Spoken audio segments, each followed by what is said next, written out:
Greetings everyone, it's me here, and yeah, so this is my review of The Hobbit.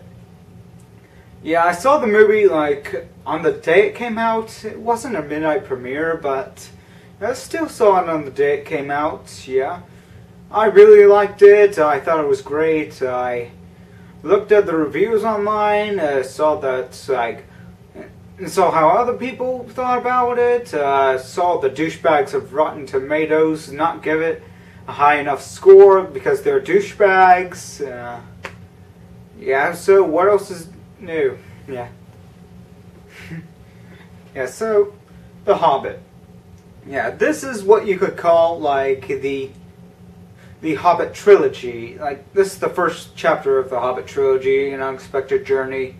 Yeah, you could call it the Hobbit trilogy or the Lord of the Rings prequel trilogy. Either one works well, and they're both great. Whenever I go to a review like this, I have to explain my thoughts on the previous films, okay? And I'm just going to focus on the Peter Jackson movies. The Lord of the Rings franchise. I love them all. They're all great movies. I especially love the extended editions. Yeah. First one I really loved. Thought it was a great start. Second one loved even more. Thought it was a great continuation. Third one loved it even more than that. I thought it was an amazing finale to the Lord of the Rings trilogy. Yeah, and now we go to The Hobbit. Yeah, I really like it. I think it's like a really great film. A great way to start off the Hobbit trilogy. Yeah, it does have a little bit of differences towards the Hobbit book. Like, it's in 3 movies instead of like 1 or 2. Like most book movies end up to be. Yeah, but still, I think Peter Jackson really wants it to mean something to the fans. Yeah. Yeah. Like, some of you are wondering if there are some changes to the movie if you haven't seen it yet. There are changes, but it's Peter Jackson handling it. The changes can be for the better. Yeah, and for the most part, they are for the better. Like whenever I was reading the Hobbit book, like one thing that I might have a problem with is like how easily the dwarves were defeated by the trolls. But this movie, it makes it different. Like, the dwarves actually put up a great fight whenever they get captured by the trolls, and like only Bilbo is like the reason they have to surrender and get captured ultimately. But one major problem I do have with this movie, like, it's not a change at all, but like, there's this one thing that really gets me, is that like they barely show Smaug, like his detail in this movie. Like, we don't even see his face until like the absolute end of the movie, and then it's only an eye and a nostril. So yeah, still, I would have loved to like have this big reveal of him at the end of Bilbo's flashback of the Lonely Mountain takeover. Like, this is Smaug. Yeah, something like that. It's like I don't know. Now I have to wait an entire year to see Smaug's face in the sequel. The film does feature a great cast, by the way. Like, the actor Martin Freeman, I think his name is, who plays Bilbo. He's really great as Bilbo. Yeah, he looks the parts. Yeah, he really captures the character. Like his reactions to, like, the dwarves coming into his home and like eating all his food and throwing around his crap. Yeah, priceless. Yeah, just how Bilbo should be. Yeah, also he doesn't really want to kill people, so that's a really great aspect. It's kind of like, you can tell this is going to be Frodo's uncle and a great figure to him. Yeah, like Ian McKellen as Gandalf, he's definitely great in this role. Like, I don't think there's any other actor who could play Gandalf. Yeah, Ian McKellen just, like, nails it. All the dwarves are very interesting in design-wise. Like, it's hard to pick out which dwarf is which at times, but, like, sometimes it's easy, well, with Thorin and Balin and Glóin, yeah, and Gimli's father. Yeah, it's kind of easy, like with some dwarves it's easy, but with other dwarves they just kind of blend into the crowd and it's harder to tell which one is which. I really like how the story is done. It could be done in 2 parts, but like with 3, I think it gives more time to develop character. Yeah.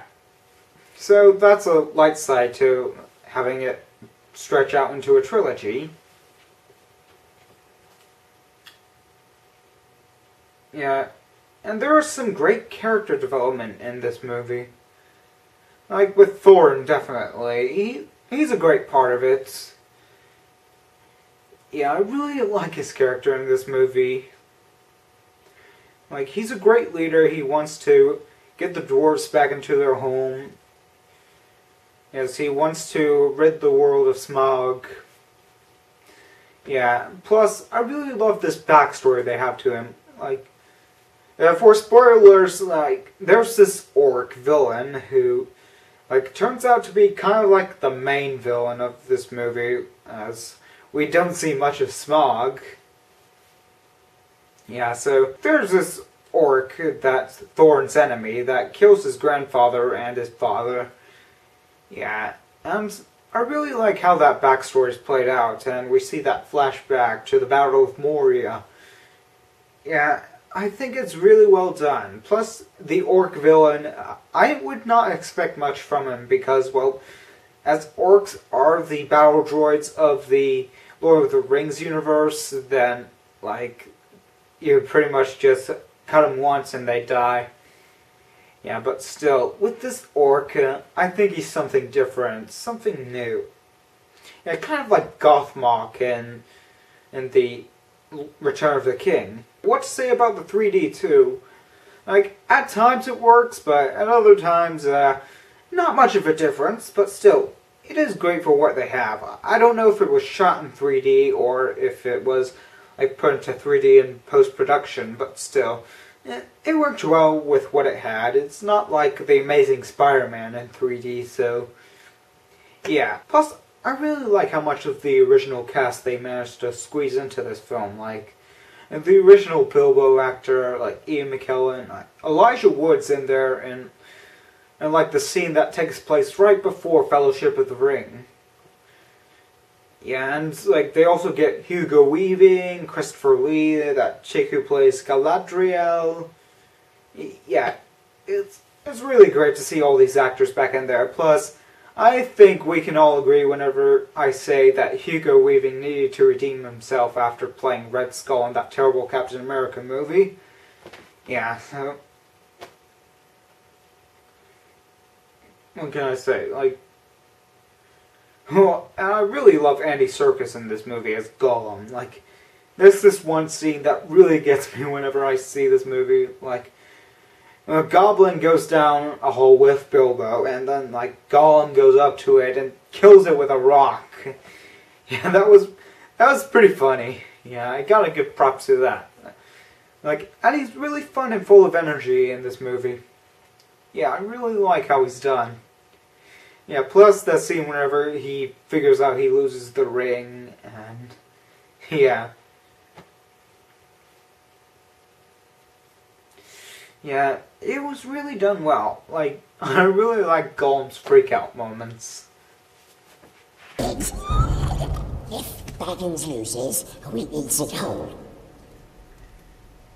Fair enough. I really like what they're doing with this movie, and like, I can't wait to see like the rest of the trilogy, and I'm sure it's going to be great.